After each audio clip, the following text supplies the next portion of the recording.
Hey guys, John from JohnMurrayHeadshots.com here. I just had a thought. With all this coronavirus stuff, like everybody's sick of talking around coronavirus because, that's all anybody's talking about. It's like Brexit. When Brexit was all happening and everybody just spoke about that and you were sick of listening to it. Everybody's talking about it now and everybody's talking about the experiences we're having now and the trouble we're having now and the things that we have to do now. But nobody's really talking about what happens next. I know I said that this is the new normal. This is normal for the moment. And when we all go back to work or when we go back to whatever comes after this, that is going to be a new normal. It's not going to be the same as it was before.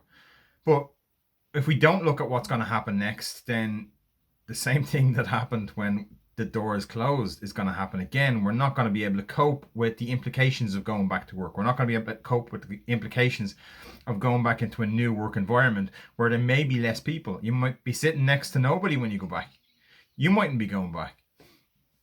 So let's talk about that for a second. When you consider that, if somebody has a baby and this lady is off on maternity leave and she's been off for 6, 7, 8 months, whatever amount of time that she's decided to take off, it's all wonderful and great at the start with the new baby, but by the end of it, you're itching to go back to work.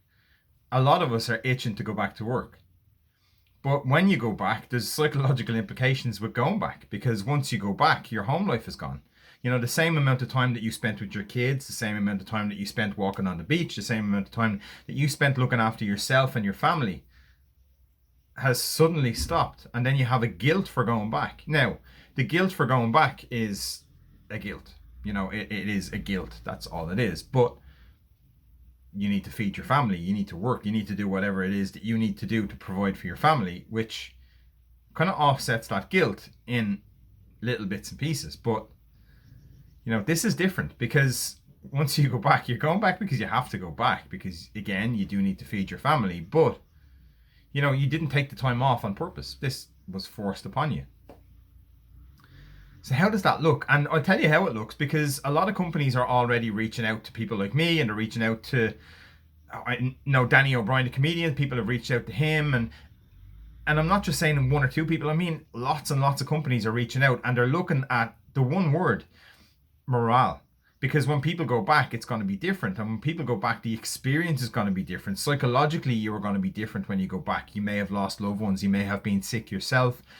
When you go back, you again may be sitting next to somebody who used to be there, who's no longer there because they've either been sick or because they've been let go, because the job isn't there for them anymore, because there is no money there.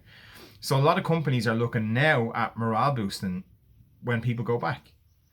And if you're not looking at that, it's something that you need to do, because you need to understand that when your staff come back, okay, they'll be happy for the first couple of days to get back so that the kids are screaming at home and somebody else is dealing with it. But when they go back, that missing, that screaming is going to happen very quick. And that missing walking on the beach every day, and that missing getting out of bed at 10 o'clock or 10 minutes to 9 in the morning and getting straight into work by just opening their laptop on the bed is that's going to happen as well. And we need to understand that there is big psychological implications. So if you're not looking at things that you can do to increase your staff morale, well, then it's something that you need to be looking at. To go with that, because I can hear my neighbour coughing, I am gonna not going in, knocking on my neighbour's door. I can just hear my neighbour coughing. Tomorrow, Thursday, I think tomorrow's Thursday. All this time off is a bit crazy. I am going to be online live, and I'm going to be talking about imposter syndrome. Not just imposter syndrome and how to overcome it, but I'm going to be talking about my experiences of imposter syndrome, because I get it all the time. And then I stand up in front of people and then tell them all about imposter syndrome. So I'm going to do it live on LinkedIn, because we're on LinkedIn today. LinkedIn tomorrow, and say 11 o'clock Irish time. Cool.